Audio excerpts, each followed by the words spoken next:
Hello guys and welcome back to Car Obsession. As you can see, me and Monique, we are joined by two guests. Say hello to Viking Detail, but come on, if you watch other YouTube channels, you will know who these people are anyway. They are the sorcerers of the shampoo, the wizards of the wash mitt, and the sorcerers of the professors of the polish. Sure. Is that big enough? Is that big enough a hype? So yes, and we are here. Well, Monique and I, we're here at Viking Detail because hopefully I'm going to learn a thing or two about how to clean and detail a car. So I've got the masters to my right hand side. They're going to take it away and talk us through each step-by-step process. Now, sadly, the snow foam Lance. It doesn't want to snow foam Lance anymore. So there's going to be no sexy shots of Robin and Yannick pressing their guts against the car. So if you're disappointed with that, what are you talking about? if you're disappointed by that, I do apologise. So no sexy slow-mo snow foam shots. That's a bit of a tongue twister, wasn't it? Yeah. Anyway, where are we going to start before we digress massively? That will happen a lot in this video. I've got a sense that there's going to be a lot of tomfoolery in this video. There's going to be a lot of and maybe just a modicum of knowledge every now and then. I might be full of knowledge, but we're not serious at all. So no, we're going to be here all So yes, we're going to start with the engine bay. Yeah, because we're going to make a big mess and blow loads of stuff all over the car. So there's no point in cleaning. Excuse me? What? What? Sorry? Well, it's going to look great, so yeah, of course you're going to react like that. Engine bay, yes. Yeah, we'll start at the engine bay, get all that done and sorted, and then we'll move to the wheels, the wheel arches, some of the underside stuff, the seemingly less important stuff, but actually the most important stuff. So and then we'll move to the body. When it comes to engine bays, what are the things that you should be careful of? Obviously, electrics is obviously the key thing here, and how much of a problem is that, or is it the kind of thing that it can be overthought? Yeah, I think there's no point in overcomplicating, overthinking cleaning engine bays. They're not that complicated, and every connector, especially on anything from the 80s onwards, has got a rubber sealer gasket around it, so you're never going to have an issue like that. Sensors can be a little bit old and tired and let some water in, so you do have to be a little bit cautious on older stuff, but generally just keep the pressure low, just don't be too aggressive. That's how I like to live life. Keep the pressure low. Yeah. I mean, the car's driven in all weathers. Yeah. The underside's going to spit water up. She is not a garage queen. No. Doesn't get used that often, but if it's raining and I have to be somewhere and I want to drive her, say la vie, life is too short. If you've got a car at home and you mollycoddle it, stop doing that. Cars were designed to be driven, so go out and enjoy them, please, for the love of God and everything that's holy. I was designed to break down in them. Yeah, mine's to break down. So yeah, let's get the engine bay open. Yeah. So pop the hood. Pop the hood. Ooh, so you have to be careful with little. So yeah, obviously my engine bay presents me with a few different challenges, both with cleaning and working on it. Obviously you've got the filters here, which they're not going to take very kindly to being soaked in water for obvious reasons. Definitely not foam, no, the foam is quite sensitive, so we want to try and avoid those. There's not much in here that's going to cause issues really. The only thing we'd really need to be concerned about more than anything is the ignition leads, because they never seal quite that well on the head, so any water down there will cause ignition issues, which you can just blow out because it's just water. It's not an issue, but it's more faff that we don't need to deal with. Other things that you want to watch out for, generally the back of the alternator can be quite sensitive. The regulators can be a little bit susceptible to pressure and temperature changes and water ingress. They're generally quite protected from the rain, so we don't want to be forcing tons of pressure into it. And just generally, we don't need to use a huge amount of pressure. We need to let the chemicals do the work and let the brushes do the work. And just be a little bit cautious of fuse boxes and other electrical of course. items. So, but otherwise, I think it's a really big misconception that you can't rinse and jet wash an engine bay. Yeah. Any reasonable modicum of care and it's fine. I'll do some sexy pumping. But Robin, we can get some like glam 80s rock music dubbed over that.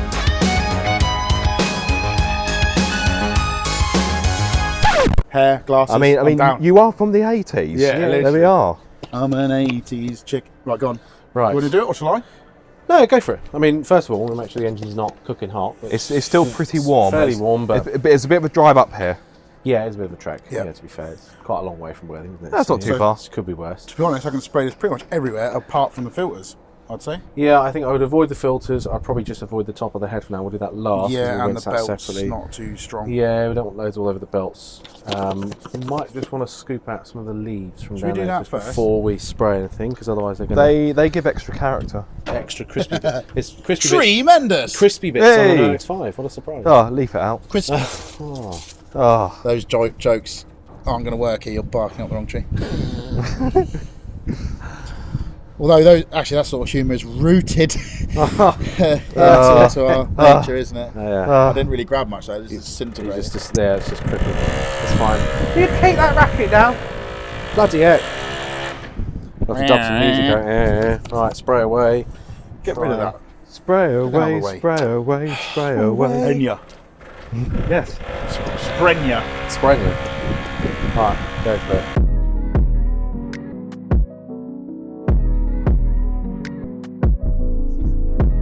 Take one of those, and that's good for scrubbing down and in between and stuff. So technically, although it's a wheel brush, it's actually not a wheel brush, it's just a brush. Yeah, brush. Good for pulleys and such. Pulleys and such as well. Yeah, if you could do the such over there. I'll do the such and you do the and. Yeah.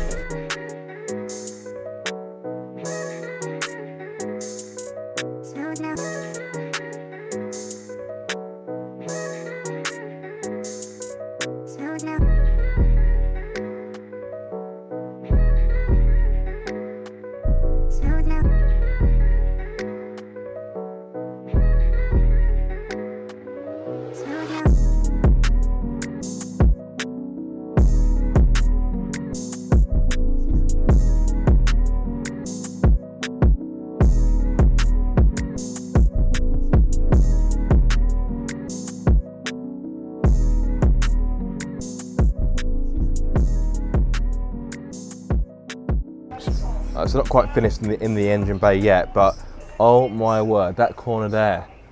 It's never been so Montego blue in all of its life. Well, not since she left the factory, of course, but look at that. Right, we've got some dressing here, which some is dressing. Autosmart salad. Salad dressing. Caesar salad, mate. Oh, Caesar salad. Okay.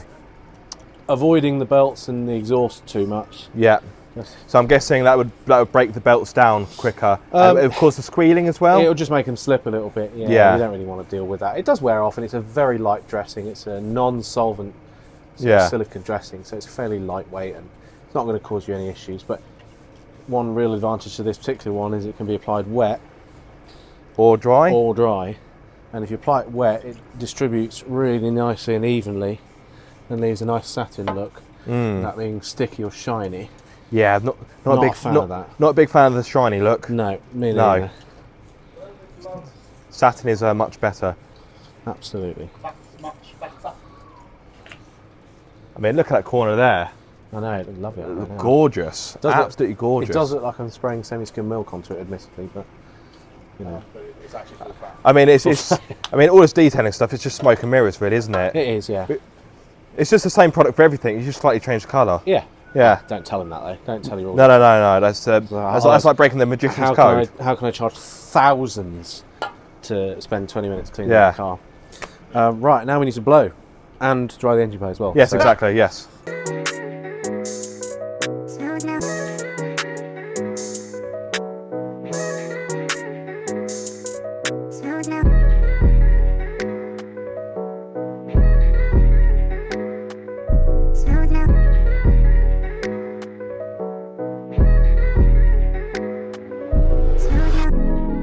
This is one reason why cleaning an engine bay can be useful. Some dirt and grime in this area could be masking problems, such as a split in this breather hose that I hadn't seen before. Well, credit where credit's due, it was actually Yannick that spotted this, but either way, you get my point. If it hadn't have been for us cleaning the engine bay, this split in the breather hose may not have been ever detected.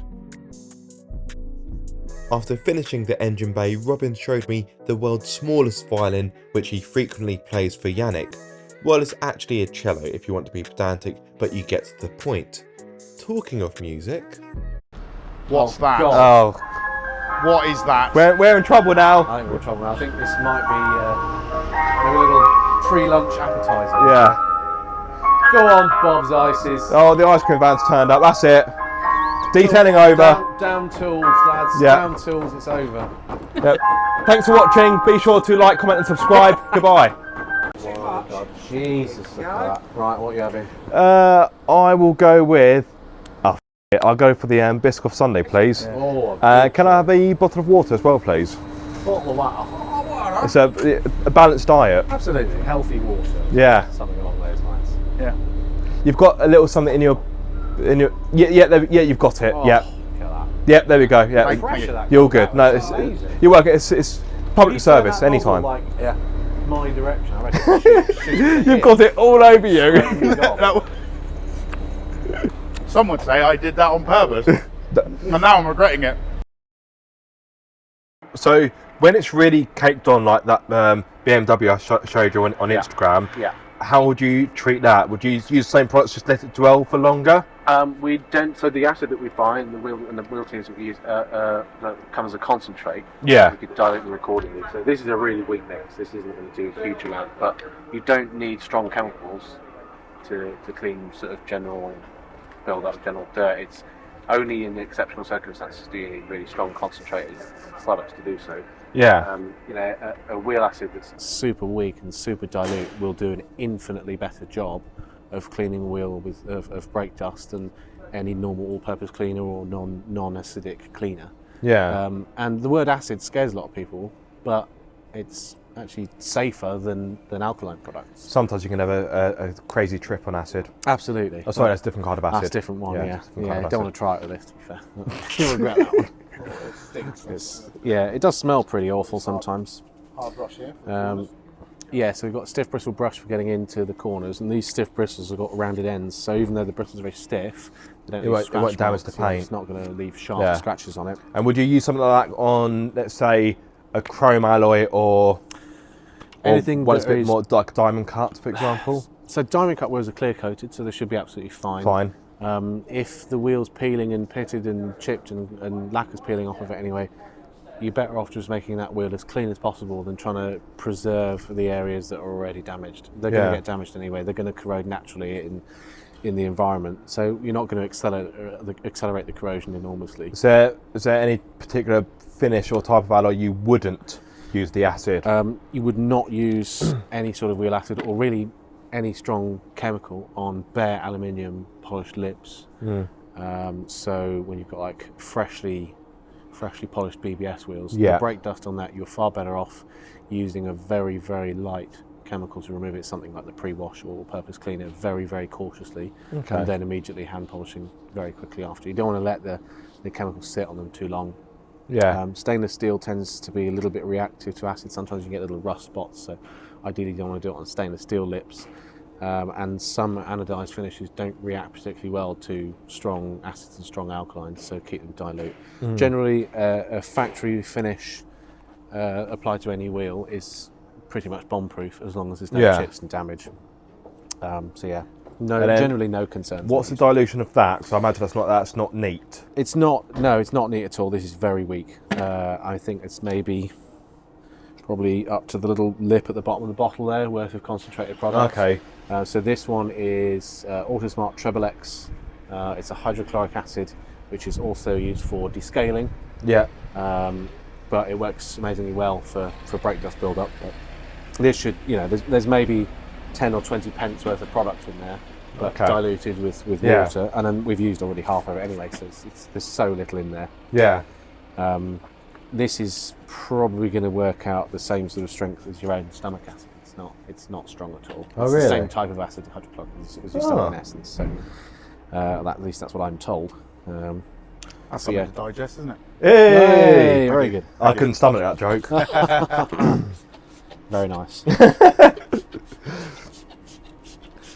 Robin's thinking I'm going to get sick of this by lunchtime, which is about 10 minutes away probably. Yeah, we should order some Greg's.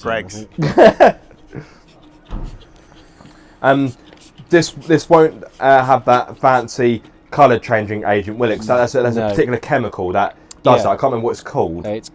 I think it's thioglycolic acid that causes that. So it's iron fallout remover. That rings a bell. Yeah, it's iron fallout remover that does that. That's very effective for cleaning sort of built up iron filing particles and stuff like that, but it's a very, very expensive way of cleaning wheels because iron fallout remover is incredibly expensive stuff, sometimes as much as £20-25 a litre in some cases for the really high-end stuff. I normally use built Hamber, and that stuff's good, and it's pretty good value as well, but it's as much as it's a good retail consumer product, like a lot of retail products, it can only really take you so far. to go back to those BMW wheels.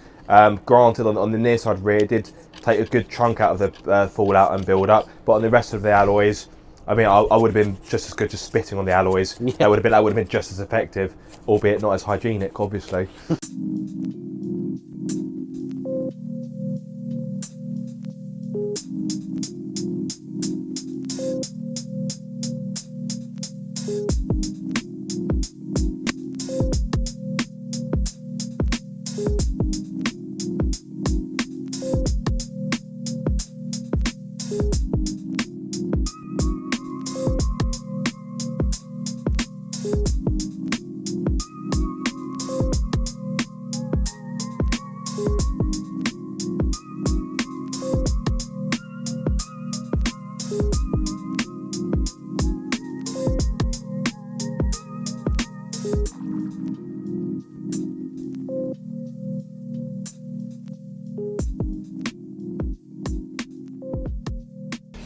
And how long would you let it dwell for before you want to start thinking about rinsing it off? Just don't let it dry, really. It just can be a bit troublesome if it dries on. It's not necessarily going to stain or cause any issues as long as your wheels are... It's just going to be more stubborn to get rid of? It'll just be more stubborn to rinse off. Yeah. It'll only cause issues, acid only causes issues when you've got a non-factory finish that is not in good order. Right, so let's say you've taken it somewhere to be refurbed and they haven't done a particularly good job. If they haven't done a good job or haven't put a good clear coat on, you know, it's not going to react well to acid. Yeah. So with that stubby brush like that, you can use a pushing motion, almost like a stabbing motion. Like that. Yeah. Yeah, there's a lovely bit of brick dust there. It's just ate through. It's disappeared. Yeah, that's really pleasing, really satisfying. It's very satisfying to do with the wheel acid. I think it's a very underrated product, acidic things.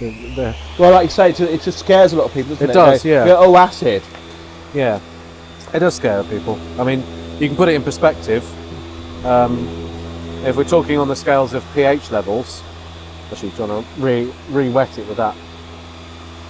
If you're talking about pH levels, soak the whole thing again. The pH of this sort of dilution of acid is almost identical to that of Coca-Cola. Oh, really? Yeah. So it's just down to the Coca-Cola started off as a cleaning product, did it not? It started off as a medicine? Yeah, medicine. And people use it for cleaning metals and various household items, and that's because of the acid.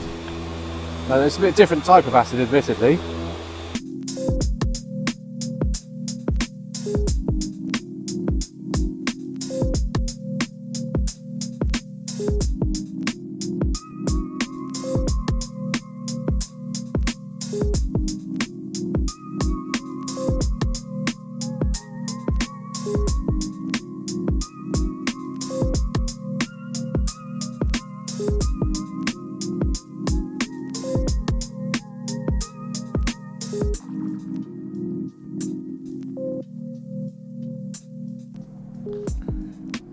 So then the wheels are done and they're looking absolutely fabulous.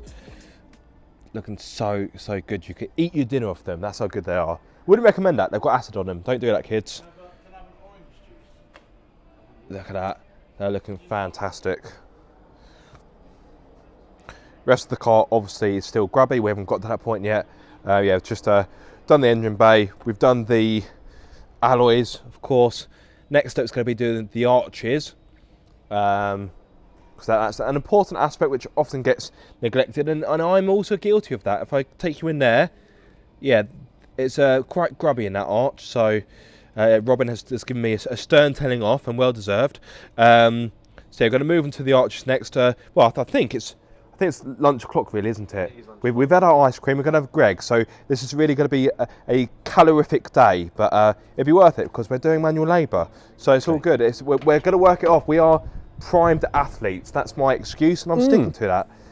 We are in the shape of our lives. Certainly a shape, yeah. Yeah, it's yeah. I mean, last time I checked, round is a shape. It is a shape, yeah. So we spoke a little bit off camera. Actually, before we move on to the next bit, obviously we need to address the importance of health and safety. Yes. I know, boring, but important when it comes to acid. Yeah. So acid it can be scary, but it's not that scary. Okay, don't worry. A little bit on your skin, if a little splashback, you're not going to die. Your skin's not going to melt and fall off. But do wear gloves, please, and please wear eye protection if you're using especially stronger mixes of acid. You don't want it splashing in your eyes. You're not going to go instantly blind, but you want to rinse your eyes out, and it stings like a bleep. Make sure you have the appropriate PPE. Exactly. As Robin does. These are actually legitimate safety goggles, believe it or not, because they're actually welding goggles, believe it or not. Genuinely. I mean, I did think they did have that certain look to them. That's why they're hitting. That's why they've got the safety hoops so that I don't come off. Yeah. So. Do it again. Because you're worth it. Put that in slow-mo, yeah. I don't want to arouse the viewers. So yeah, obviously with acid, make sure you're wearing gloves. Make sure you're ideally wearing goggles. You don't need to go full hazmat suit because that's silly. But we'll move away from that. We'll just talk about what's going on in the arches. So I can see you're primed with your sprayer. We are. Yeah, we're going to use exactly the same stuff that we used in the engine bay. Yeah. Dirt, mucky stuff. So that's TFR. It's a all-purpose cleaner. All-purpose cleaner. TFR, it tends to be a little bit too aggressive for us, really. It's just not necessary. Oh, okay, so you don't use TFR at all? Not a standard grade. Really? No, we don't use TFR. No, we use an all-purpose cleaner. It's just a bit more control for what we do. We've got a bit more control over dilution and certain chemicals that will react with certain surfaces on the cars. You'll see a lot of staining on aluminium trims on Mercs and BMs and more modern stuff. A lot of that comes from TFR.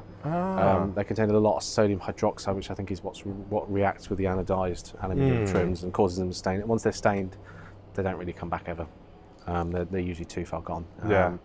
All-purpose cleaner, we can dilute and still have a lot more control over where we're putting it and what we're doing with it and how strong it is and what it's going to react with and what surfaces we're going to use it on. I mean, you know, horses for courses. With this car, there's not, even though it looks filthy, there's not a huge amount of built up dirt and grime. It's washed regularly, it's polished regularly and looked after and cared for, so we don't need super strong chemicals.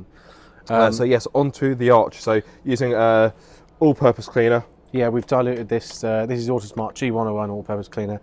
It's about a 5-to-1 ratio in this pump spray. So it's still not massively strong. No.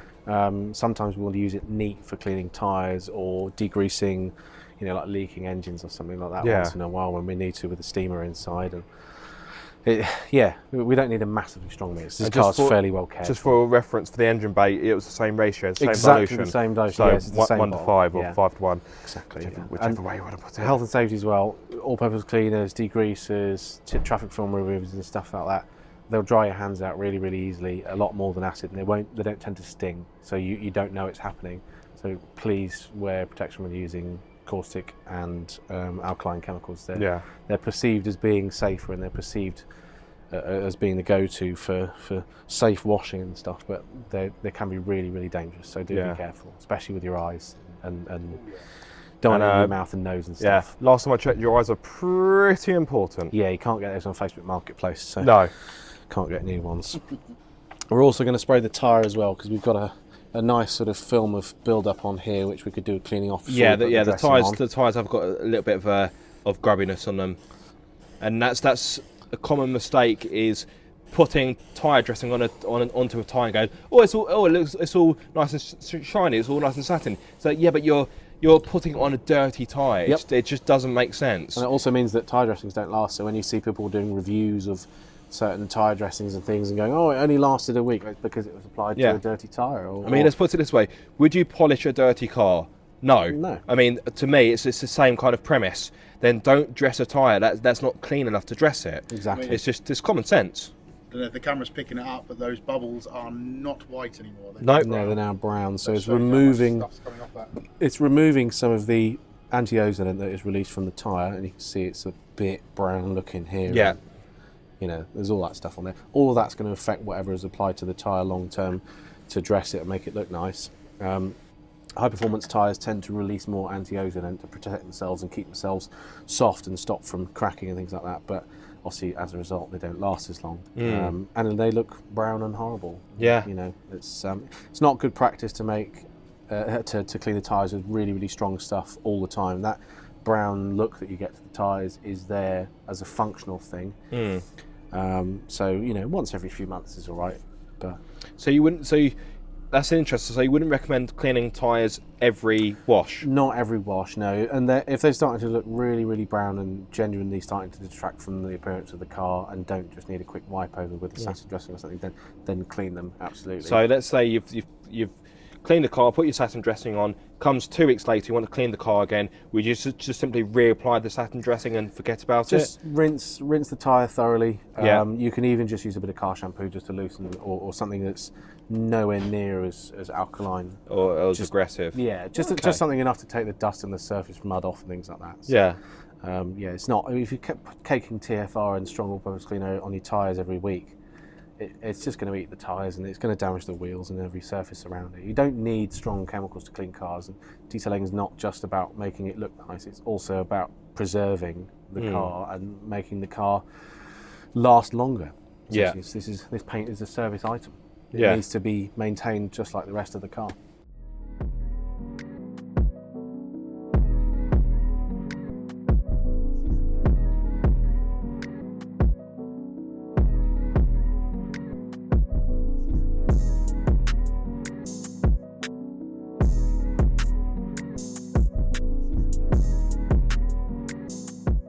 So Robin has just finished doing the offside front arch, and can I get it on camera? All that crap has just come out of the arch and the wing. That's from the bottom of the wing, hidden behind the wheel arch line. And that would make sense because you've got all that, so you can't really see it on camera because the lighting's a bit iffy. It's a bit difficult to get on camera, but you've got lots of crap that's just come out of the wing, just loads of dirt. Yeah. You can see there's rust forming at the bottom of this wing, and that's why, because all that dirt and crap, I mean, if I just pick it up with my hand, it all gets shot up onto the wheel arch. Look at that, look, and there's more of that. That's just come out of the bottom of the wing. So Robin, with his eagle eye, spotted there was dirt in there, and that's why that wing has started to rust at the bottom, because you've had dirt and crap building up in there, and it's just eating away at the wing. Flung up by the tyre and smashing up against there and then building up. That's why it's really important, because we don't want that rust to get any worse. But to be fair, we all know MX-5s don't rust, so this is a massive surprise. Why are you laughing? I'm not laughing, I'm just wheezing. Oh, I see. Fair enough. It's terrible air quality around here. The pollen. Oh, yes, the pollen. My allergies. You ready? Ready? Into there.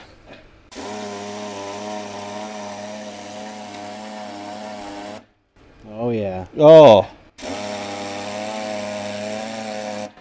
Oh, dirty. Delicious. That's lunch sorted.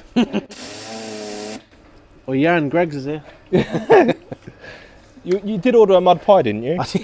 After Robin had shown me the way, it was time for me to give it a go on the near side rear wheel arch.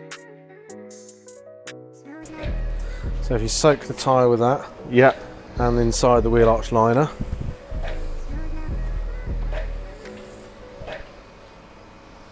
and then sort of almost towards you if you can. So if you twist the bottle sort of 90 degrees that way, and then sort of squirt up into this top layer.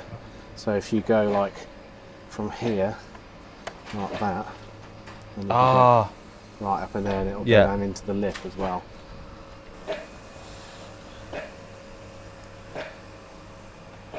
Lovely. Perfect. Lovely. Spot on. Look at that So tyre start with tyre first. Yeah, so from about 12 inches, 1.5 feet away. I mean, we're men, we're going to overestimate that. Yeah, it'd be like over here, wouldn't it? So from about next county. From about arm's length is going to be absolutely fine. So about there. About there will do.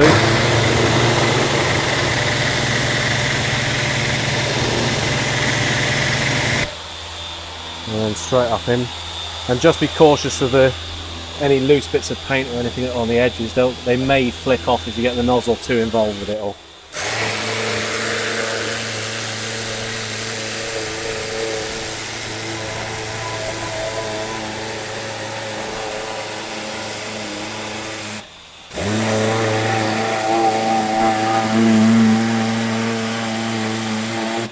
Oh, I spotted something. What have you spotted? A little bit of rust. Where'd that come? Probably down the bottom somewhere on the corner edge. Okay.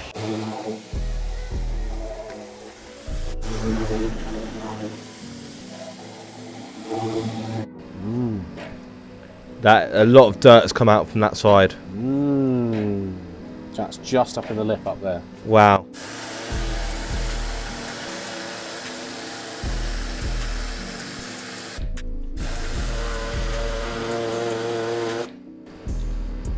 This little corner up here is really important. Up in here. Yeah. There's a lot of build up in there. It will rot it out very quickly.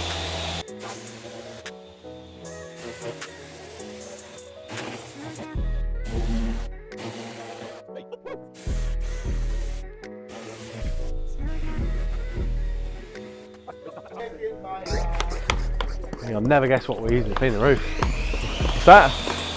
Is it all-purpose cleaner? It's all-purpose cleaner. All-purpose cleaner.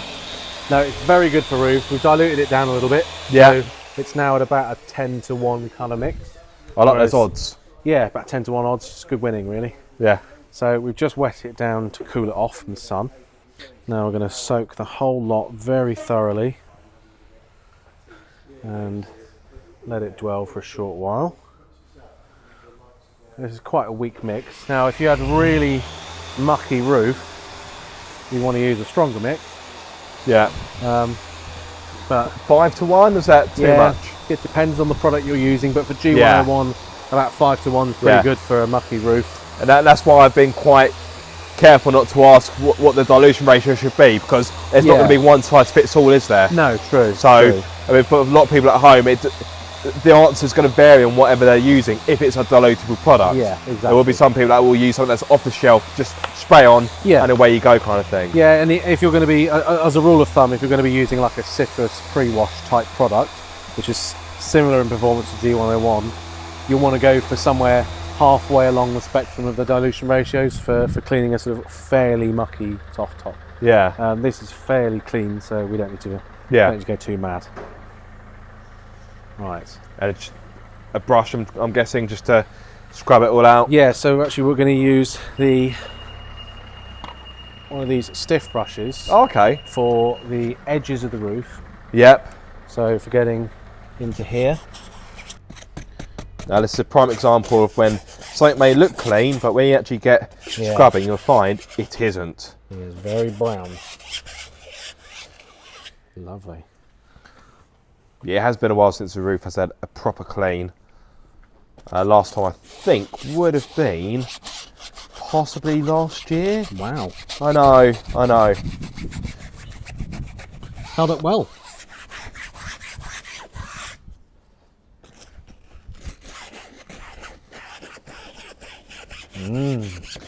I'm guessing for the main canvas of the roof, so to speak, you would use a different brush.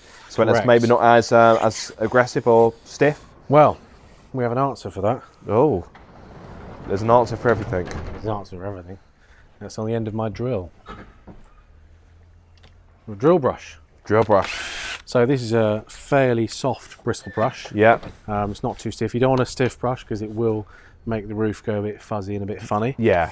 But sort of medium speed, light to medium Now, pressure. just a nerdy question. This is quite MX-5 specific. These were offered in a mohair, which is what this is, or a vinyl roof. So whether it's mohair or vinyl, obviously two different materials, would you still use, would you use the same method? No, so if you're using it on vinyl, which is more like a shiny surface, this is going to cause like a visible scratching of the surface. So for a vinyl roof, you could use something like a soft boot brush or a soft leather brush, for example, something appropriate for that sort of surface. You can also use all-purpose cleaner in, say, a wash mitt for a vinyl roof. Okay. Again, it depends how bad it is. I mean, if it's absolutely caked and you've got no choice but to really get the stuff off, then you might want to use a very slightly stiffer leather brush. Yeah. But you want to go something slightly softer than this, I would say, for vinyl. Yeah. The mohair and fabric roofs in general are fairly tough. Be careful of the drill brush going over paint too much. Obviously, we're going to polish it anyway, and these bristles are not aggressive. So it's going to leave soil marks and scratches if you go over the edge. But of course. Again, still wouldn't worry too much.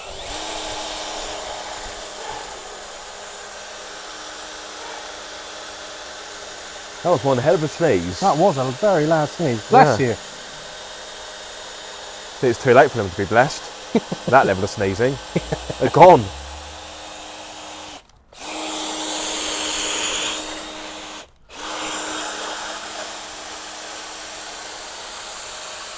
I'm overlapping by about halfway so I don't have any missed bits. Yeah. I mean, that's not coming out as dirty as I was expecting. No, it's not horrific. No, it's quite pleasing. But it's definitely dirty. Yes.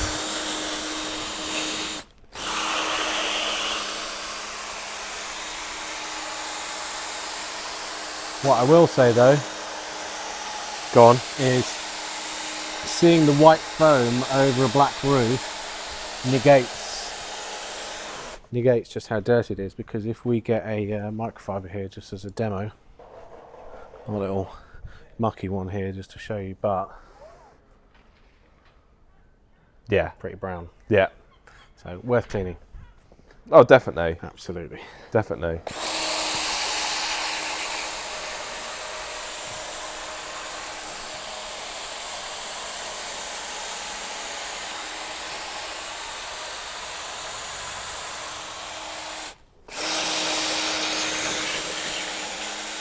Now, cautious with the drill brush. The edge of this bumping up against the plastic trims around here, Yeah. not a good idea. It No. can cause scuff marks and things. You don't want to do that. We've already been around the edge with the brush first, so we don't need Exactly, to get yeah. in too close. And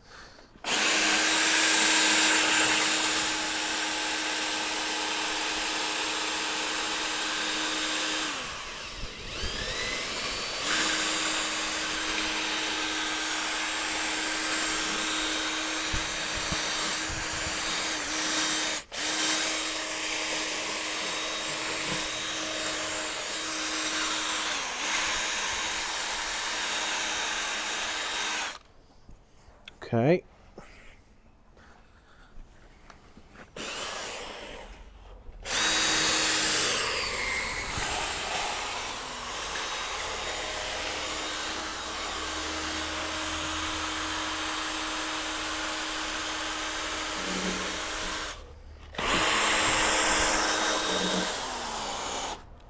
Whilst I was finishing the roof, Robin got busy with the all-purpose cleaner once more, this time to pre-wash the car so it was ready for a contact wash.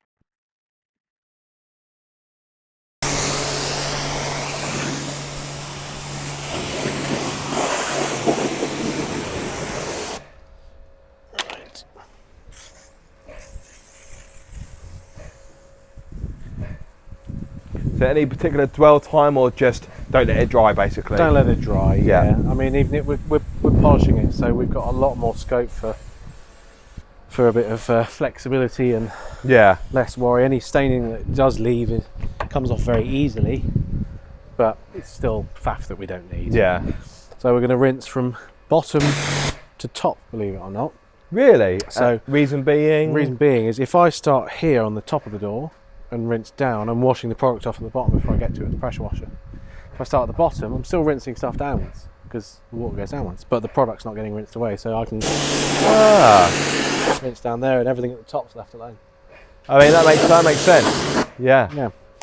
It's not how you would wash the car, No, of course physically, not. but of course with the pre-wash, you know, trying to save the chemicals. So Yeah. they're expensive stuff.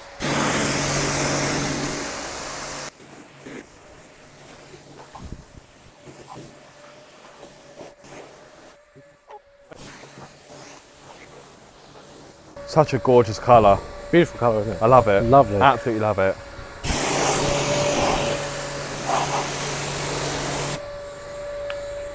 Now we're going to rinse the roof. So I've switched to a wider fan nozzle, just so Yeah. it's a bit more gentle. Put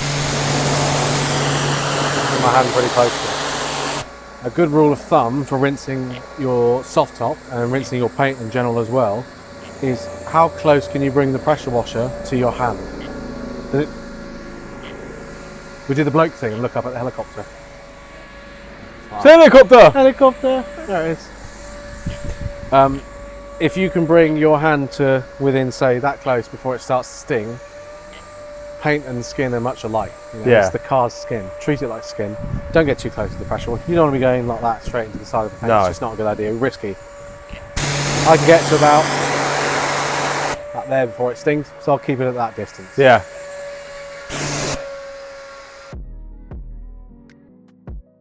After rinsing the car off, Robin was ready for a bit of controversy.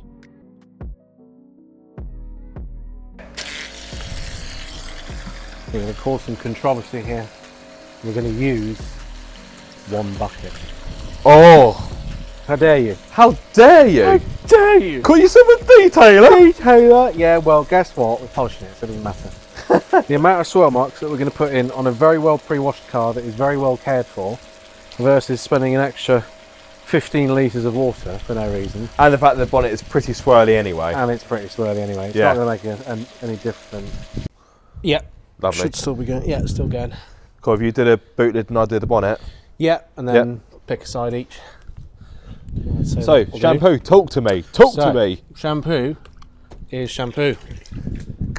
Cool. Yeah, very much the case. There's so many shampoos on the market, and some of them have got dilution ratios is 2,500 to 1, Really? if not stronger, which is Blimey. absolutely bananas. You know, it's like a teaspoon of shampoo per bucket. Yeah. They're good value. It makes sense, but the best value shampoo you can get is any shampoo, really.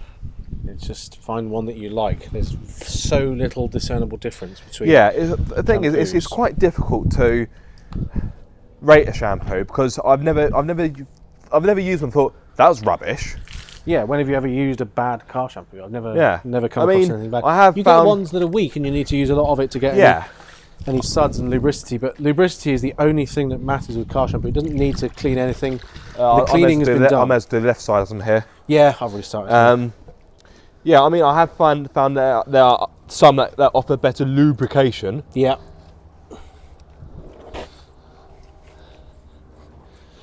And obviously, as much as it's poncy, some smell nicer than others, but just because a product smells nice doesn't mean it's better. No. It just means that it's more pleasing to use. That's true. I mean, you don't want to be using something that smells like raw eggs, for example. No, you do not. So you don't want to be using something that smells like the iron fallout remover for washing the car with. But at the end of the day, pick a shampoo from a brand that you like, that smells nice, and that isn't too expensive, because it serves one purpose for not very long, and is really part of the sort of pleasure of washing the car is with the shampoo. This is where the sort of sudsy rubbing action happens. So get a nice smelling one that isn't too expensive and looks nice and works as it should. Yeah. No, I'm not going to recommend a specific one because I don't use a specific one. I just sort of go with the flow. If I see something new or interesting pop up, I think, oh, I bet that'll smell nice, or I bet that'll work well. Then I'll use that, give it a go. Yeah, see if it works. Like. If it's not for you, then fair enough. Yeah, I'll probably never buy it again anyway, even if it was for me, because I probably just want to try other stuff.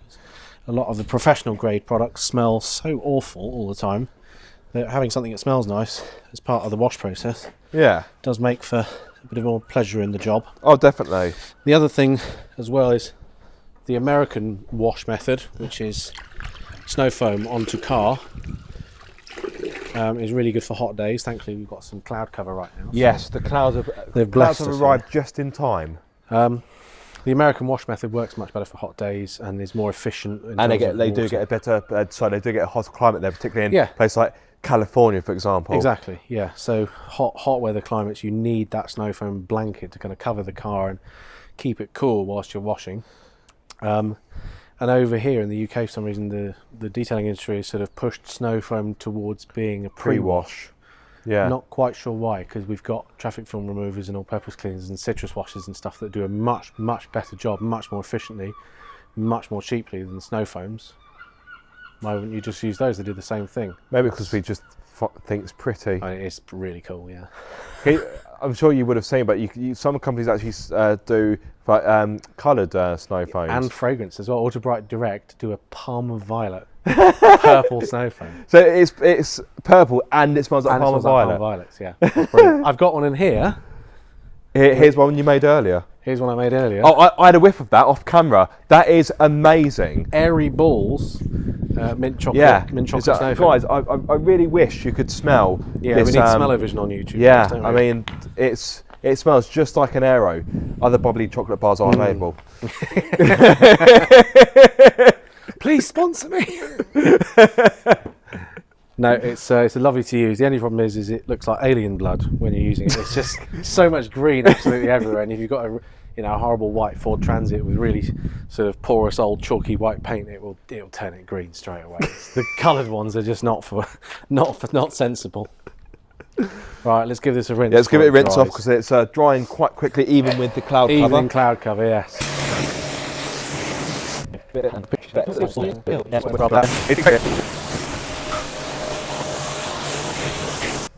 So there is one type of shampoo that you can get which is completely different. What's that? There is shampoos on the market that have ceramic sealants in them, so they're like an active shampoo. And yeah, all this kind of new wave ceramic products, Yeah. are they actually any good, or is it just marketing gump? Because I'm so sceptical on them. most of it is marketing. None of it is true ceramic, unless you're getting in a little glass bottle and it's Because how can it be? Because it's the price point at which it is. You think that can't do what it's claiming to do. Most of them are like an active SiO2 spray and rinse sealant, but incorporated with the shampoo. Some of them use other means. You can get like a wash and wax shampoos sometimes that have repellency in them, or self-drying shampoos they're called sometimes. But yeah, they're basically marketing rubbish. Yeah. But they do perform really well. Yeah. So I've got one which I'll show you. I'm going to apply, I don't know, maybe a few little dribbles of this to a wash mitt. That is all we're going to need.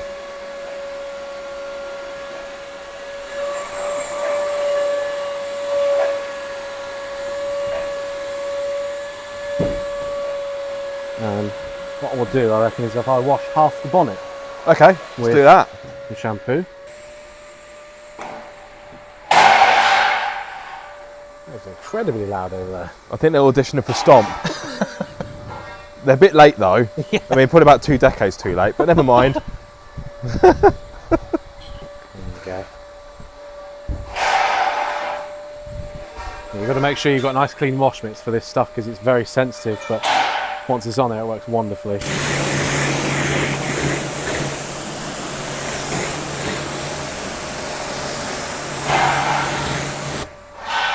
Yeah. So it makes a lot of sense when you see that. Add that nice repellency. Yeah, I mean, look at the sheeting here and the beading on this side. Just to really hammer the point home, Robin washed the rest of the bonnet with the Autosmart ceramics, and I'd say the results speak for themselves. Needless to say, I've added this product to my car cleaning arsenal.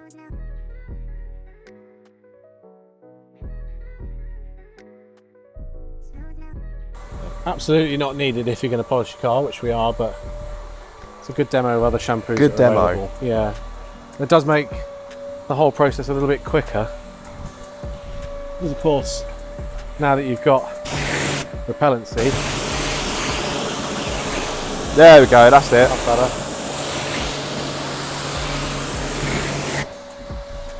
Look at that, it's just running off the bonnet. Absolutely wonderful. Glorious. And look at that. Certain bits of that are virtually dry.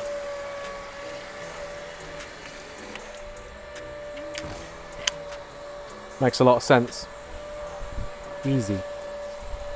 When it saves time, for me, time is money. And also if you've got a handy blower, when you've got repellency on the paint,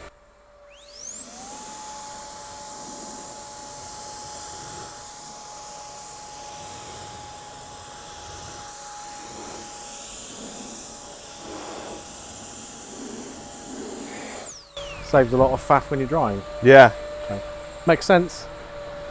Speaking of drying, I think we should probably dry it before the sun cooks it all off. Yes, good point. Now here's a question for you. When you're polishing paint or when you're cutting it, do you measure the paint beforehand, or is it just an experience thing? Very rarely do I measure it, and that's partly down to experience, but also because the amount of polishing that we're going to be doing is only going to be taking off maybe a 50th of the thickness of the clear coat that is on here. So I've got a paint depth gauge.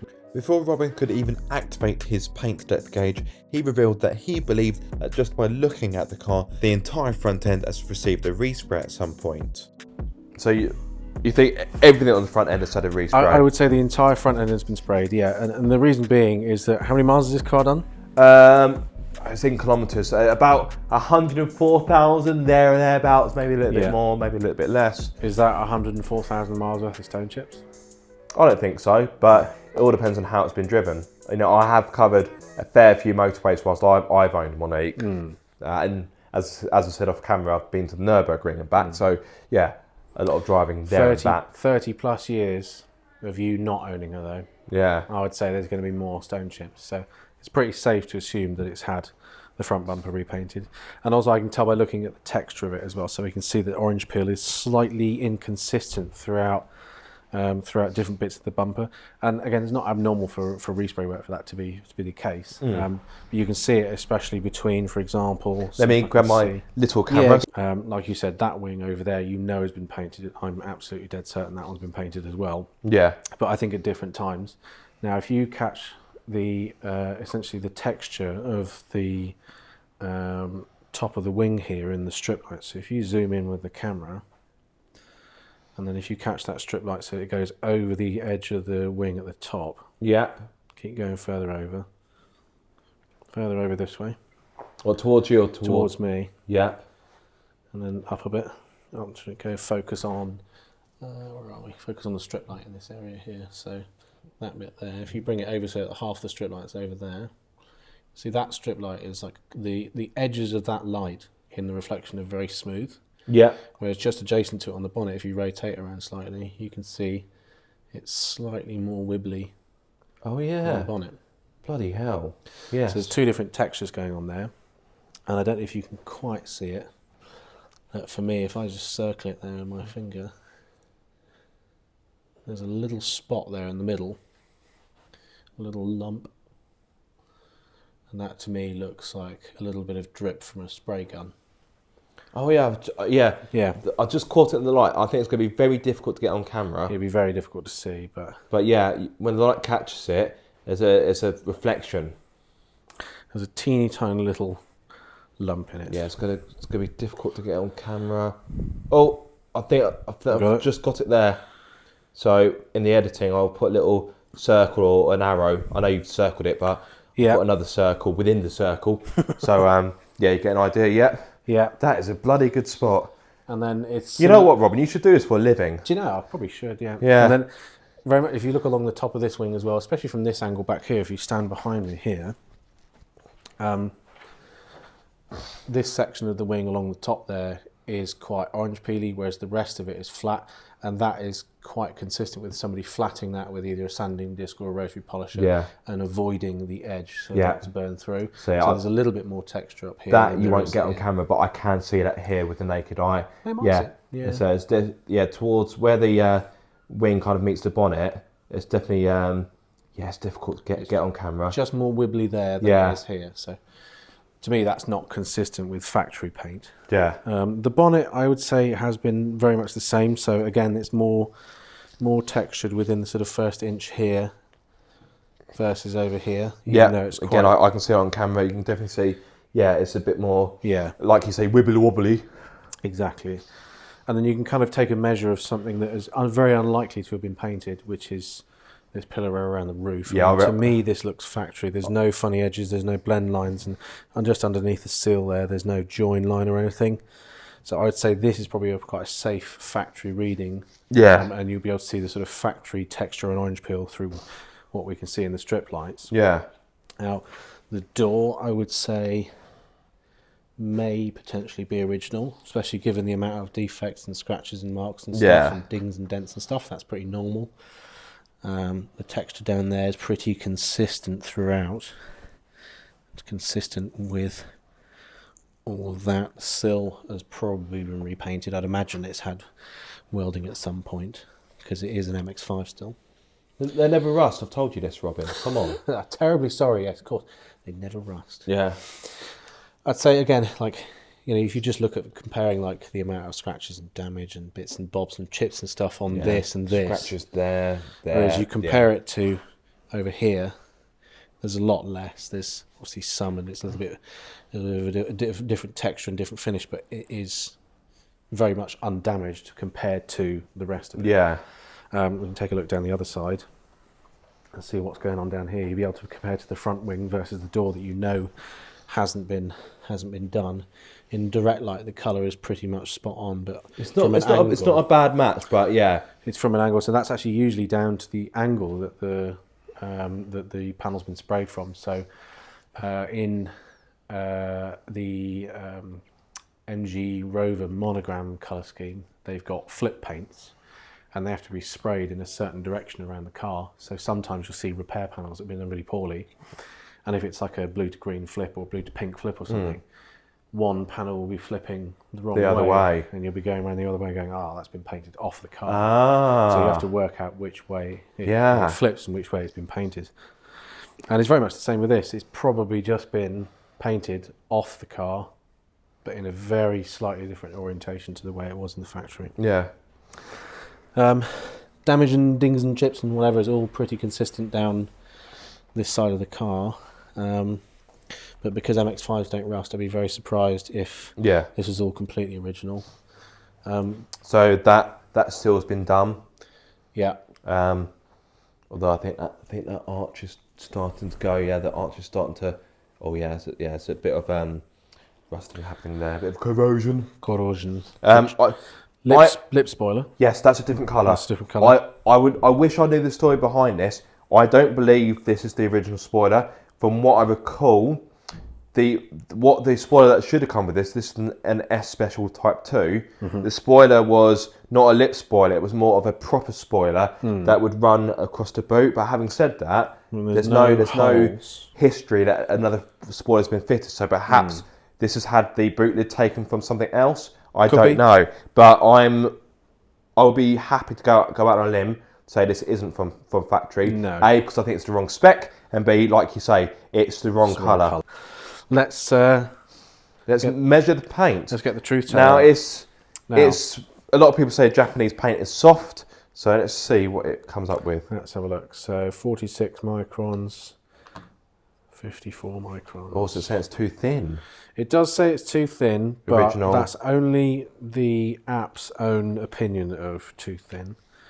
So it's not necessarily true. It's a little bit thicker down there. 61. Now that's 216, so that's quite vastly different, and that's the bonnet, as we know. We know this wing now with this a brand new panel when it was put on. To my knowledge, this was done before I owned the car. Okay, but it was not a second-hand panel. Not to my knowledge, but that's an educated guess. So if that's the case, we should be seeing somewhere between about 60 and 80 microns for kind of your average spray job, but on a new panel, depending on what primer or whatever it is they used to protect it from the factory was there in the first place. If it was resprayed over the top of something else, it would be much thicker, like the bonnet. So I'm going to say somewhere between, 85. Oh, she's thin. That does mean though 38. that was a brand new panel when it went on for sure. 43. And that's quite consistent with what we saw on 46 on the top. So quite similar readings. Quite similar to factory. So would that lead you to believe, although the fitment is pretty crap because you can get a pound coin in there, whereas towards the bottom of the door you can't. Apart from the fitment, the actual colour matches and finish and consistency is pretty good. It's pretty good. Bad. It's not bad. It's not awful. It's not brilliant. But it's not bad. Yeah. After plenty of paint depth testing, what Robin was able to ascertain is that the offside door appeared to be original, as does the offside rear wing, the boot lid, the near side rear wing, the near side door, but the near side front wing, well, that appears to be a different story. And then this wing, which I think has been resprayed, 118. That's a little bit more on the top there. 113. Wow. 142.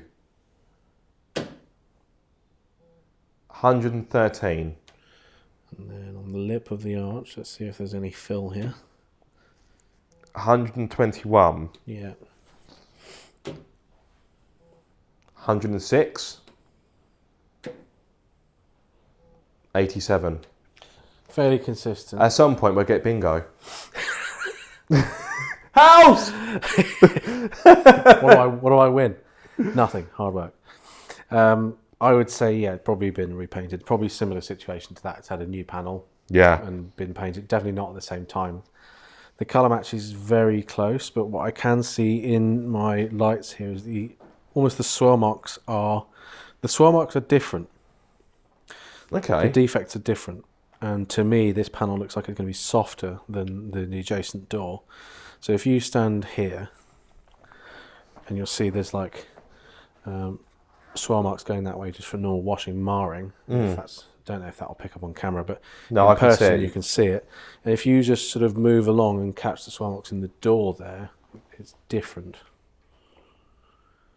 Just like almost more sort of blued and hazy and finer swirl marks here versus the ones over there that look a bit harder. Yeah. That looks more like marring. Yeah. Those more like swirl marks and scratches. Yeah. So yeah, and then the bonnet as well. Yeah. The bonnet, I'm guessing, which is 152. Is that 150 something on the top of the headlight. So again, the bonnet we know is thicker. 208. 161. 172. So definitely had one, maybe two. Yeah. Jobbies of respray. 288. Yeah, it's fairly consistent all over. Oh wow, 306 there. Something. 239. 190. 216. So I'd say the top of the headlights also 126. likely have been done. Oh, that might be original. 87. Okay. 118. Yeah. Similar to the wing, but not quite the same as this one. Yeah. Because that one's definitely been. Yeah, 222. redone. So perhaps that was done same time as the wing, perhaps? Maybe this and the bonnet have been done together, and that and the wing have been done together. Yeah. Could be that it's had an impact on the front, damaged the headlight cover, the wing and the bumper, and that might be why those areas are slightly more consistent. We can't measure the bumper because it's made of plastic, unfortunately. But obviously it hasn't damaged the bonnet, which we know has been done at a different period. Yeah. Yeah, and have a look at the texture on the headlights. So for someone at home who hasn't got this kind of level of kit, Yeah. what would you be your recommendation if you wanted to tackle a machine polish? Is there any kind of more primitive steps you can do to work out the paint's too thin, or it's a case of to suck it and see? You kind of got to risk it. I mean, the thing is, the risk is fairly low for the amount of polishing you're going to need to do. But if in doubt, start really, really gentle. Don't go straight in with heavy cut compound. Don't think immediately, I need heavy cut because it's got scratches. That's not the case. If you've got a capable machine, you can use a very, very light polishing compound and get an amazing result and take off less than 1 micron. Yeah. These swirls and scratches that we're seeing here, there may be some of them are maybe a micron in depth at the very most. So, for example, I've got my pads here. Here's some I made earlier. Yeah. So you've got your more aggressive cutting pad. Would you not even entertain that? Not necessarily. Just go straight to the just straight polish. for polishing. Yeah. Okay. It's good to know. Always start with the least aggressive method that you can possibly use first. Yeah. If that doesn't work, then consider moving up to something more aggressive. Okay. There's absolutely no point in creating more work for yourself if it doesn't need it. Yeah. So, it sounds lazy, but no, it doesn't sound lazy. It sounds efficient. It's not every car needs multiple stages of polishing to look really good. Right. Don't chase perfection, chase improvement. Yeah. Improvement is what gives you the satisfaction, and improvement is what makes the car look really nice compared to what it did before. Yeah. Perfection makes absolutely no difference in the real world. As soon as you go out that door there, you're not going to see the difference between a really, really detailed improvement versus perfection. It's a waste of time. I very, very rarely do multiple stage polishing. It's not worth the time and effort, and people don't want to pay the money for it as a business. It's essentially an extra machine polishing package on top of a machine polishing package. It's twice the cost for maybe 5% better results, and you're never going to see that in the real world out in daylight, regardless of conditions. No. A few different selections of pads here. So, in terms of pore size. Those two are a little bit more similar. You've got more open cells here, which means there's greater capacity for residue, overspray, contamination, spent clear coat, extra polish, etc., etc. These ones are just a cheapy, generic Autosmart pad, nothing special. That's an old Roops pad. They're quite expensive, but I've heard of Roops. They're well regarded. Very good, yeah. Very, very good quality pads. They make the Bigfoot, is it called? Yeah, the Bigfoot, yeah. Very, very expensive machine, and from an unbiased perspective, not my cup of tea, but if you really want a Roops machine, so, whatever. These are Angel Wax pads, these particular ones, and they're quite nice because they've got a dual rate foam, so they've got a soft, bendy foam that will conform to curvy stuff, and then they've got a firmer foam behind it for applying a bit more even pressure. These are really good for curvy edges and things, so perhaps tickling over the edge of this lip spoiler here, going over some of the bumpy bits of the edges of the lights, and some of the ridges and the bumpers here like this, where that can conform to that inner ridge there and polish inside there, whereas by comparison, one of these, no matter how hard I press, won't go. The texture of the pad, so the size of the pores, is one of the main factors that's going to dictate what that pad does, not the firmness. The firmness will only dictate how consistent your polishing is going to be over curved areas. So a firm pad like this with large pores in it is going to be about the same in terms of aggressiveness as one that is slightly softer but with large pores as well. But the one that's slightly softer will give you consistent results over edges because you won't be applying uneven pressure on raised edges. So, for example, if this pad needs to conform to, I don't know, this area here, that pad will naturally lift in that little ridge between the arch there. That's normal. Then there's going to be a bit where you're missing, essentially. Essentially, you've got a middle bit in the middle where it isn't applying the same amount of pressure, and you end up with hot spots on here, which you've got more pressure, which can give you marring and polishing polishing marks, essentially.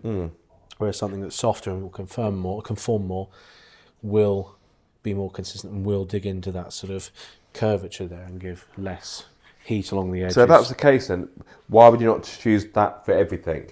What would lead you to use something like this, for example? Now, a softer foam pad like this with finer pore structure, or sometimes closed cell foam pads, they haven't got a lot of absorbency, which means they can't take a lot of stuff away from the paint. So if you've got a Vauxhall that's gone Vauxhall Flame Pink, for example, you've got to remove a lot of material to see that nice shiny red paint underneath. If it's gone all chalky and pink. You need a pad that's got that capacity to carry that stuff away from the paint so that you get consistent results and you don't have polish and things drying on. So an open cell foam pad like this is much more appropriate for something like that. And you can get softer pads that are open cell foam. I'd imagine your Maguire's one may even be more open cell than the Angel Wax one. It's about the same as that one, it's firmer than the Angel Wax one. And then your red one, which is, hang on a minute. That's down here.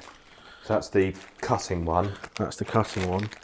It's going to have a larger pore size, but not be a huge amount firmer. Much larger pore size because it needs to take away more material. And that is more akin, if you compare to your other one here. You can see they're actually a different foam and not just a different firmness. You can see into the foam, and that's because that will just take larger sized particles and more material and take it away from the paint so that you've got consistent polishing results.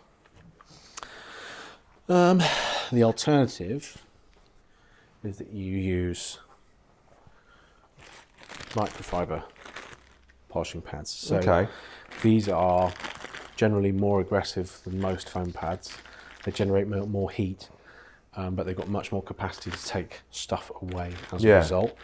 They're not any softer or any more aggressive than an equivalent foam pad, so you could get a foam pad that would be more aggressive than this with the right polishing compound.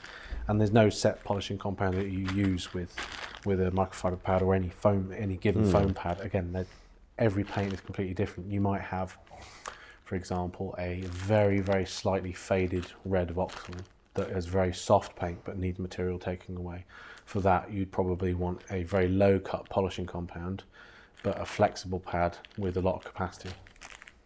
So a flexible pad with, I was going to say with open pores, but with the microfiber you don't have pores as such. It's more it's more the fibres.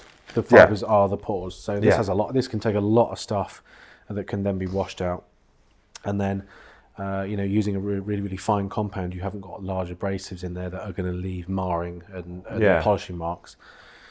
If, for example, you used a short pile microfiber pad that has less sort of flexibility and conformity, even though technically the microfiber is the same amount of the same abrasiveness as the long pile microfibers, you might get completely different results from polishing with the short pile versus the long pile on the same paint, and you'll struggle. You might get less capacity, you might get polish and residue drying on, you might have marring over the edges of curves and things like that, where you've got less flexibility and less absorbency and stuff to get in the curvy edges. So here's the $1 million question then. What would you say is the best all-rounder pad that will kind of do a bit of everything, or is there no such thing, because it all depends on the application and the kind of polishing you're doing? A medium to soft, thick polishing pad with a firm backing, like the Angel Wax ones, is a really good... So a good all-rounder? All-rounder, yeah, okay. Because you've got the flexibility in the pad to conform to curvy stuff and to work with softer paint types. It's not like a super open cell foam structure. But it's not a closed cell foam. So it can still, as you can see, there's actually residue in this from the colour of it, and from the middle of the pad you can see that residue is halfway down the material of the pad. So it's got that capacity to absorb and take that stuff away to later be cleaned out. But it's still got a firm foam backing. So when you need a bit of extra bite and a little bit of extra power, you can compress the foam and use that backing for flexibility, to give more consistent results on flat panels and a bit more cut. So yeah, that's probably your best bet, is to go somewhere in between. I probably wouldn't go for a microfiber because they generate a lot of heat and they can be inconsistent. These Roops yellow pads are similar in performance, but again they're slightly firmer. A softer pad will always be a better idea if you're not sure what you're doing. Just take it slow. Cool. Thinking about the next step, I'm wondering what is going to work best on this. I reckon that that we've got quite a lot of stuff on this. This feels a little bit overspray. There's a little bit of sap on there. Yeah, it feels rough, doesn't it? It feels a little bit rough. So we could clay bar perhaps the top, and the sides are okay, but the top is quite rough. So we might want to just clay a little bit around the edges where it's a bit funny. I mean, you've polished this, so it's fairly smooth already. Now, here's a question for you. Do you need a dedicated clay lube, or is that kind of snake oil? It's snake oil, which is why I have it right here. No, I got gifted this one by a customer who never used it. Uber lube. Uber lube. Uber lube. Yeah, it doesn't sound like a car cleaning product, but no, it does work very well, I must say. So thanks, Angel Wax. But so it's not necessary. You can make your own. Half a teaspoon of shampoo in a spray bottle full of water. There you go, done. Really? Yeah, absolutely.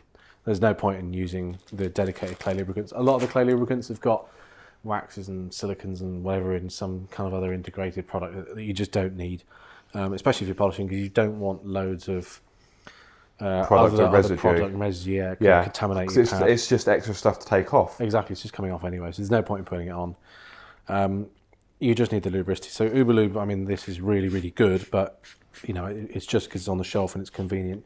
You can absolutely clay bar your car outside as part of the washing process. If you're machine polishing, it's probably wise. We should be able to hear a difference from this as I'm working. So it starts going from rough to smooth. The claying is time consuming, but it is satisfying. Oh, there we go. Yeah. Especially when you get that almost glass-like quality afterwards. Yeah, so if you rub your fingers over that there, by comparison to there, that feels gritty. That feels a lot smoother. Definitely, that is so smooth. That's consistent with tree sap, unfortunately. We're doing this for the demo. This is not... I don't think I'm going to clay the entire thing. I'm definitely going to do just the upper surfaces, I think. Yeah. So it feels a bit rough. Now, the advantage of the clay cloth is it doesn't necessarily hold on to absolutely everything. So would you recommend a cloth over a bar? Yeah, so a bar is Again, this is always a hot topic when it comes to detailing. It's down to personal preference more than anything. You can get clay blocks, clay bars. You can get a mitt as well, can't you? Clay You can get mitts. clay mitts. I've had all of them, and I find myself going back to the old tacky clay cloth, and mostly because it's much faster. It's just much quicker to use a larger surface area, and you've got more flexibility. And also, if you do happen to drop that by accident, you can wash it and reuse it. Yeah, technically you can. I mean, to a degree. Obviously, if you drop it in really gritty stuff, then that's straight in the bin. Whereas with the clay bar, normally if you drop that on the floor, it's like, well, that's done. There's no saving it. Yeah, it's like, well, you can't reuse that. Also, you're just much less likely to drop a clay cloth like this. You can take your thumb in and hold on to it a lot more consistently. Whereas with a little clay bar, if you get it stuck, it's going to roll out from underneath your fingers and fly onto the floor. Oh, that's happened to me many a time. Yeah, I imagine so. Same as well. And especially when it starts going rough, then all of a sudden it goes smooth without warning, and you go off it goes. Yeah, it just flies across the courtyard. Think, well, that's that done. There we go. Now, if you have a look here, now on the surface, you'll be able to see where we've clay barred, and that is why we try and avoid it. You won't see that necessarily outside, but you can see exactly where I've clay barred that. Yeah. It's rough. And don't get me wrong, it's not a huge amount of work to correct that sort of stuff because it's very, very, very fine marring. Yeah. But you can very, very easily see where I've been over that. Yeah, difficult. You can just about see it on camera. Yeah, just about. I mean, in person it looks horrific. But you can see over there where I stopped clay barring. There's a line there where I've stopped. Oh, yeah. Yeah. So again, please stop claying your car every week. It's not good for it. It's really, really bad for it. Yeah. Do it when you really, really, really must. When it feels really rough or has some really awful contamination. But please try iron fallout remover first if you can. Please try tar and glue remover and strong citrus washes for sap and stuff like that. Because it's just this is damage, and it is. Detailing is not just about making the car look good, but it's about making it last. About preserving the paint. That's the whole thing about ceramic coatings, is you're trying to protect that paint. It is a serviceable item. This is a sacrificial layer to save the metal. It doesn't do anything else. It just happens to be a nice colour that we like. That's all. If companies had their way, they'd just all be grey and just hard as nails paint with rubbish texture and everything. But because we like colours as human beings, they've got primer, colours and clear coat over the top to make it last longer and look nice. So there's a reason how paint has a warranty. Much like your car itself and mileage and engine and gearbox and everything. Should we do a test patch, do some polishing? Yes, let's do that. And we can clay bar as we go if necessary on some of the areas, because I mean the boots does not need it. I'm going to do this little section up here, so this feels fairly smooth. I'm not going to go all the way down here just yet. This is where we're going to see a good improvement, hopefully. But I would say we'll see good difference. So I'm going to dab around the polishing compound first, and then we're going to start on a slow speed to spread around.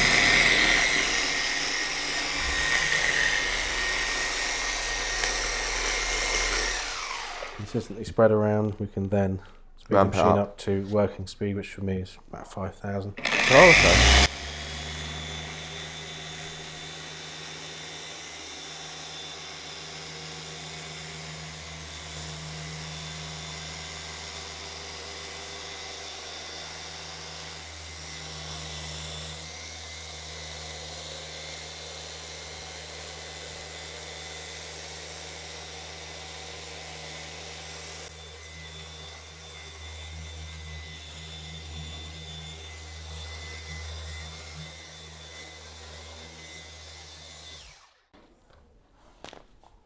I'd say that's pretty good. For a quick buzz over. I mean, for a quick pass, that's about what we'd expect. That's very good. There's some of the deeper defects still in it, but I mean, we'll be chasing those for quite a while. Yeah. But I mean, it's actually taken quite a lot out, to be fair. The comparison before and after is mental. If you can catch that line there. Yeah, I mean, if I bring you guys up here. So, this part of the door before, and then, I mean, yeah. So there's the divide about, where are we? About here, almost where you've got this water line where the water's trickled down from the stem of the mirror. So it's quite a good, that's actually quite a good There's a marker. good divider line, yeah. Good yardstick. So that's unpolished. And there's the polished. Look at that. What can't speak can't lie, as they say. I'm going to watch you Yeah. do some polishing and watch your technique and see if I can see anything wrong with it.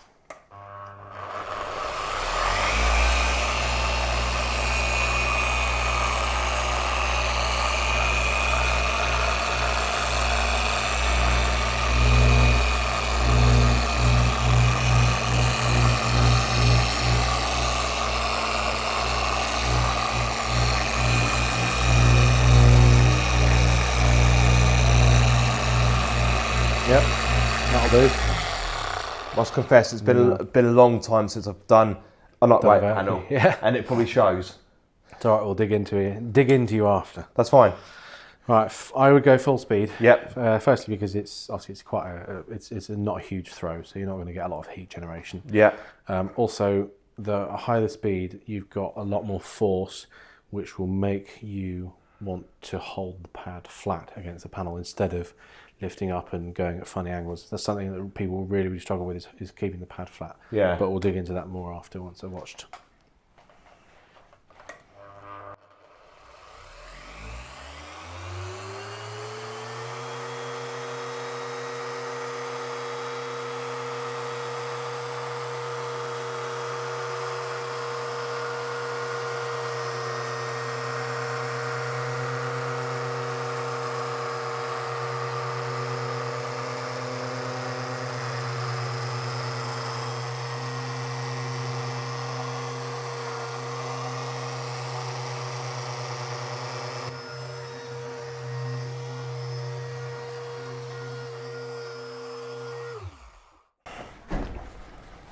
Thank you, good sir. Hand me that machine, sir. Yep.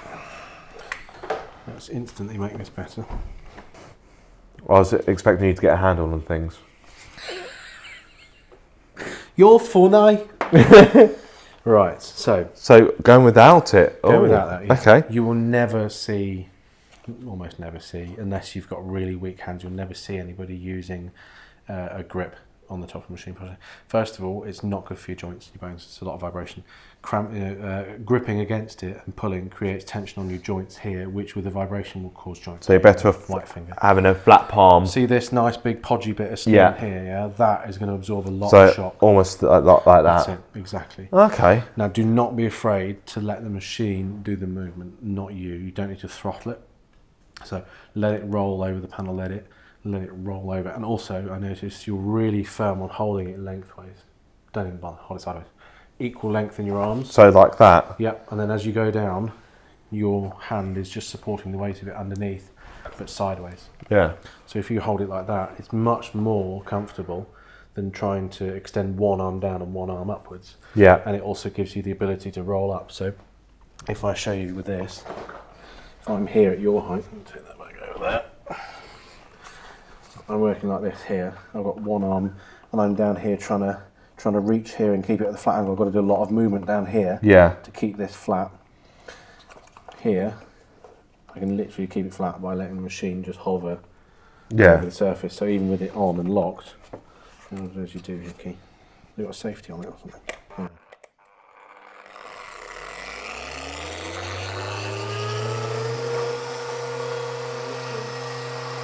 Right here, pressure on top, support the weight of the machine underneath.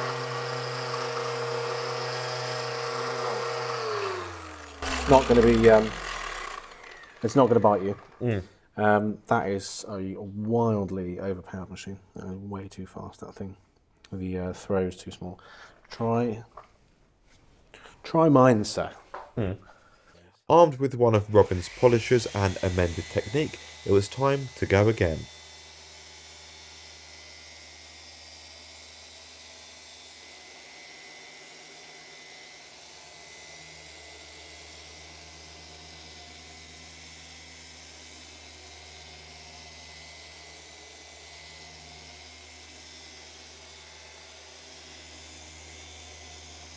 So what I want you to do is come slowly back over here. And I want to come up here and try and let it slowly roll over the top without throttling the machine too much. Okay. Try and get the edge of the pad on there. That's it. And then flat again. Keep going.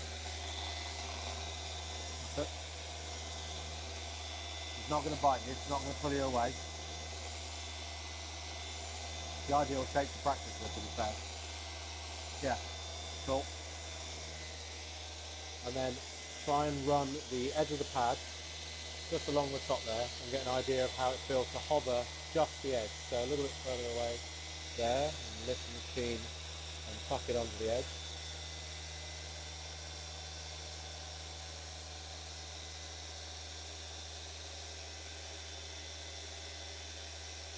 So you can see the pad continues to rotate. Yeah. If you have the angle of the machine wrong or anything on there that's sort of at the wrong amount of pressure somewhere that isn't flat, it will begin to slow and stop spinning. So if, for example, we look at too far over, see the actual spinning slows down. Yeah. Bring it to a more flat spot, start spinning. Forwards too much, it'll stop. Backwards too much, it might go too fast. You want a consistent speed.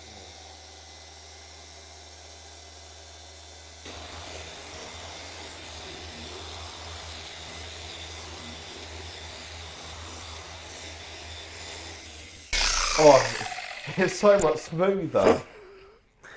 And that's still a cheap machine. Admittedly, it's basically the highest end of the cheap machines that you can get in terms of price. It's like going from a taxi ride in a track car and then going out in a taxi ride in a Rolls Royce.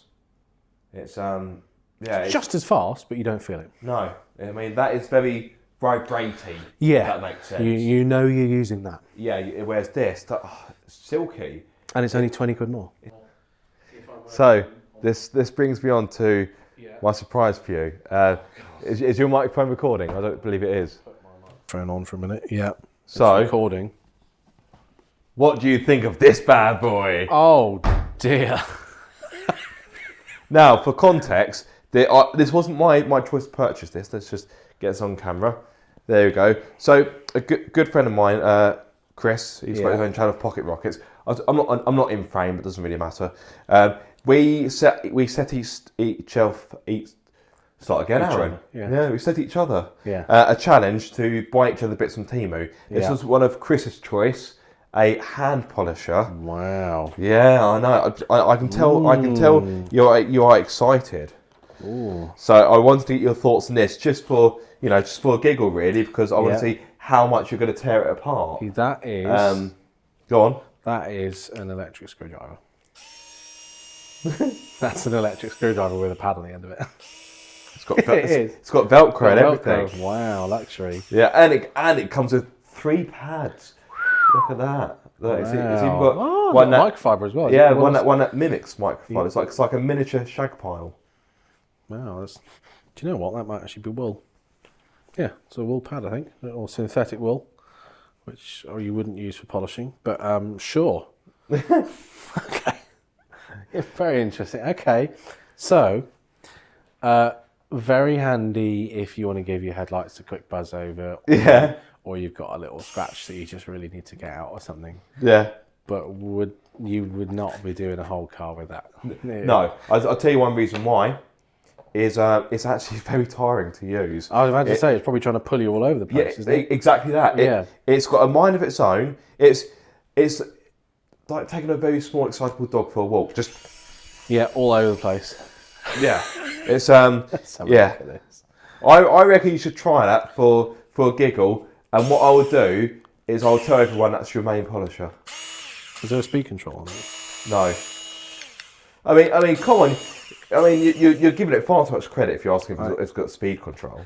Vacuum. I know. It's a vacuum cleaner. I spotted that when I opened it, and I burst myself with laughter. Because do you know when you see something and you think, I've misread that? No, that definitely says vacuum cleaner. That is,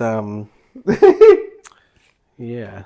And the lights here are actually just non-functional. They just don't do anything. They're just for show, aren't they? Oh. It's going to be all day. It's not very powerful, is it? I think I've had electric toothbrushes with more power than this. So you mean to tell me it's not Viking detail approved? I'm afraid not. This is in the bin. Mighty Car Mods reference.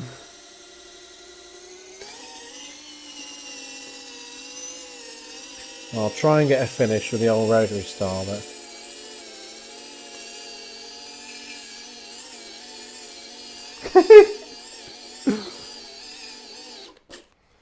I mean, it's better than no polisher, but I think it lasts about 5 minutes. Yeah, he's glossed it up, but I mean, it's not really done much cutting. It's better than it was. You know, when you get a wedding gift, you don't really want it. It just gets put in the bottom kitchen cupboard in the cupboard or something. Yeah. I think this would sit in the garage. This would look great in a cupboard in the garage. Do you know what? Actually, it's probably quite good for going over like some of your gloss trims on the interior.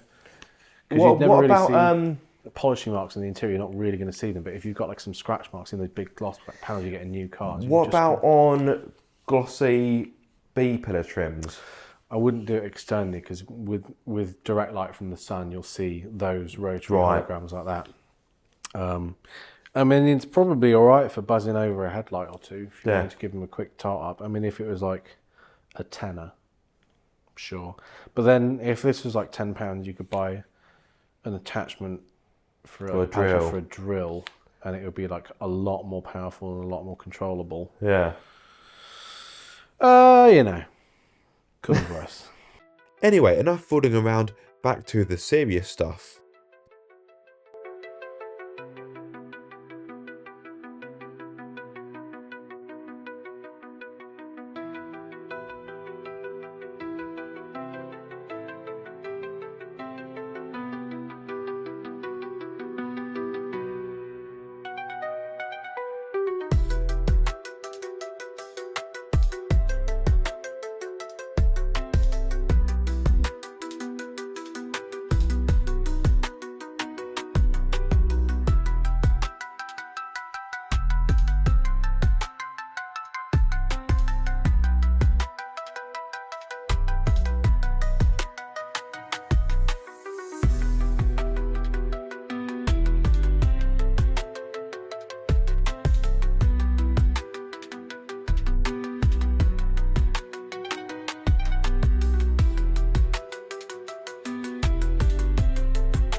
So then guys, the fruits of our labours. Now, the bonnet isn't perfect, but as Robin and I have said off camera quite a few times, this car's getting over 30 years old. So yeah, there has to be some give and take here. But yeah, as you can hopefully see, the bonnet's looking a lot better. Still some scratches here and there, but this work hasn't been for nothing. So as you can hopefully see, yeah, the Montego blue is looking resplendent once more. Gorgeous. Yeah, gorgeous. It's gorgeous here. It's absolutely gorgeous. Gorgeous. Now there will be some of you in the comment section saying, "Oh no, you have dressed the tyres." Oh, fine, okay. We've addressed the comments. Yes. Going to go, oh, you haven't addressed the tyres. Oh, they got dust on them. Yeah. Well, And you nicked my pun. yeah, You said address. You nicked my pun. I said that off camera. So originally we weren't going to dress the tyres because they're where the car had been rolled in from the outside, and because of the amount of mud and crap that came out of the wheel arches, the tyres picked up a lot of dirt, and it seemed, well, at the time it seemed a little bit silly to dress the tyres when they're still filthy. But Robin has worked his magic. You can see a little bit of dirt down there, but who cares? Who cares? I mean, the tyres, they're on the road. They will get dirty. It's inevitable. But yeah, just look at Monique. She is gleaming. She's probably never ever been this clean, not since leaving the factory in Japan, of course. I mean, there's your money shot. But enough about Robin. Yeah. One thing we haven't quite got round to today, and her exhaust isn't too bad. What would you normally use on exhausts? I would normally use a fine steel wool and auto sole, or as my friend calls it, anisole. Anisole. Yeah. Yeah, we do love a bit of anisole. Well, funny enough, that was one of the things I was going to do. I've got some brand new stuff that we got from the Autosmart line today, which we've been putting off buying for ages because it's about 30 quid's worth. We didn't do the radiator. We're going to do the I won't sleep if we don't do that. We'll do that quick in a second. Yeah, I mean, it's just of the rad that won't take very long. Best way onto microfiber. Just any old used one. Don't ruin a nice one. The older Smurf jizz. Absolutely, Smurf jizz and then. I can see you've polished a tip before on your. Absolutely, I'm really good at polishing tips, according to my grind profile. Cool, that's come up really well with not really much work. No, minimal effort. Good stuff, that. That is good stuff. I just put off buying it because it's so bloody expensive. How much is it, if you don't mind me asking? You have to buy the pair, and I think including the VAT, it's nearly £40. I think it's 38 including the VAT. So yeah. So you say you buy the pair. What goes with this? There's a slightly finer one that goes with it, which is for soft surfaces like aluminium and brass. But this one's good for chrome. Yeah, I cleaned the tip on my lay-on the other week, and that needed a lot of elbow grease. It's heavily neglected. Oh, never neglect U-tip. No. Those are the words I live by. Oh. Right, let's pop the hood. Go shiny tip, that'll do. There we go. Oh, that bonnet. Oh, delectable. Oh, I won't want to drive this home. I'm in the storage unit. Yeah. Oh, and again, I've forgot how good the engine bay looks now. It's actually presentable. Also, guys, whilst we're here, go off topic a little bit. At some point, I do want to have the rocker cover painted. Any suggestions? And if you say pink or rainbow, then I may just block you in the comment section. Now, Yannick and Robin have suggested body coloured, which I'm not against the idea. I just want maybe something a bit of a contrast, but body coloured, I do quite like that idea. But yeah, let me know what you think I should go for in the comment section, because this is something I've been wanting to get painted for a long time. In regards to just improving it is as it is. This is aluminium? Yeah, it's a cast aluminium. Yeah. So actually, would that be sufficient, or if you had about 3 weeks to polish it? Yes. Really? Yeah, because it's textured, it's cast. Yeah. You'd essentially have to like sand every bit of this completely smooth, and then polish it. You'd be there for weeks. Yeah, I mean, I don't fancy that idea. You could get it removed, and then you can have it ceramic polished by ceramic balls. That's what they do with those like full polished alloy wheels. That's probably what I would do if you wanted it a full polish, but that would cost you a pretty penny. Yeah. It's not cheap. No, I think I'll go down the painting route. I'd say body coloured. Body coloured. There we are. Do you agree with Robin's suggestion, or do you have another suggestion? Let me know. So, if she still had her gold alloys, I probably would have gone with gold. Yes, it's a little bit ostentatious, but I think it would have been quite a nice colour match, and she's got a heart of gold. Oh. But obviously the gold wheels are no more. They are elsewhere on another MX-5, a Merlot edition, if I recall correctly. So yeah, so gold will not be going in place. So yeah, body coloured or something else, let me know. But yeah, I'd say that the rad is probably the finishing touches. I think so, yeah. Just more so I can sleep. Otherwise, I won't sleep if we don't polish it. I think Robin's really happy that I reminded him that we didn't polish the radiator. But yeah, alloys look. I mean, I was going to say the alloys look fantastic. This looks fantastic. It all looks fantastic. Yeah, that's lovely. This. Yeah, she looks fantastic. Of course, I've learned a lot along the way, which is why I came here in the first place. And we've had lots of laughs, and Ice cream. Yes, we had an ice cream. Yeah, and Greg's. I mean, you've spoiled me today, you have. Yeah. But yeah, as I said to Yannick off camera earlier, life should be about having a laugh and hopefully learning something, and that's what today has been all about. Wow, what a day it has been. So the time now is it's almost 10 o'clock. Nearly 10. 10 p.m. It's dark outside. I should be in bed. I've got work tomorrow, but it's all been worth it. As you can hopefully see from the images and B-roll and so forth, Monique is looking fantastic. Probably, I could easily say the best she's ever looked since I've owned her. So thank you very much, Robin. Of course, most welcome. I've learnt a few new tricks, owned my skills a bit more. I can put it into practice moving forward. And if you look at this and think, oh, I'd like to do that, the good news is you can. So Robin does training days. So if you're a novice, then he's happy to build you up. If you're someone like me who has a good foundation and wants to learn more, and for me, machine polishing was quite a large thing for me today, so I feel more confident with that, which is fantastic. I'll drop the details in the video description below. I know it's quite late in the day, but let's finish with a bit of Robin wisdom. What would you say is your biggest tip for someone new to cleaning or detailing? Okay, don't overcomplicate things. That's what I'd say. Good tip. Keep it simple. Yeah.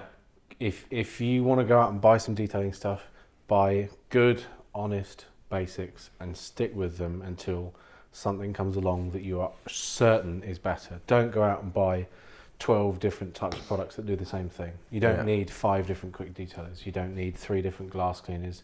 You don't need 10 different compounds. Buy a good selection of stuff that works, that's known to work, has good reviews, and keep it at that. You don't need to spend tons of money, tons of time and space and whatever. And what would you say is the biggest, so the cars you see roll in and out, what would you say has been the biggest mistake that people make, or the largest schoolboy errors? That's a tough one, because a lot of the really, really bad stuff that I deal with is things like interior spillages and things like that. In terms of paint, if you're not sure, go and ask your local detailer. That's what I'd say is pro tip, is if you're not sure, ask someone. Don't have a go. Don't trust YouTube. Don't trust us here on YouTube. Call me. Don't trust any YouTubers. Don't trust any YouTubers like us. But no, if you want to have a go at this yourself, then I would thoroughly recommend you to do so, because Robin is full of knowledge. I guarantee, I mean, I'm being bold here, I guarantee you will learn something new. Even if you think, oh, I know all about car cleaning, then I guarantee you Robin will teach you something that you didn't know beforehand. So what he doesn't know about detailing isn't worth knowing, frankly. Is that enough praise to get money off? No. I'll consider it. I'm joking, of course. Today has been worth every penny. So like I say, if you're interested, I'll drop the details below. But before this conclusion goes on any longer, a big thank you to Robin for having me and Monique for the day. And also a big thank you to watching this video. I do hope you have found it useful or enjoyable, or hopefully both. If so, be sure to like, comment and subscribe. If you are subscribed, don't forget to click the bell icon so you get notified every time I make a video. But until the next time, guys, be sure to keep up the car obsession and follow this bloke as well on social media, not in life. That would be weird and creepy. Really weird. Yeah. Thank you, guys. Take care. Ta-ta.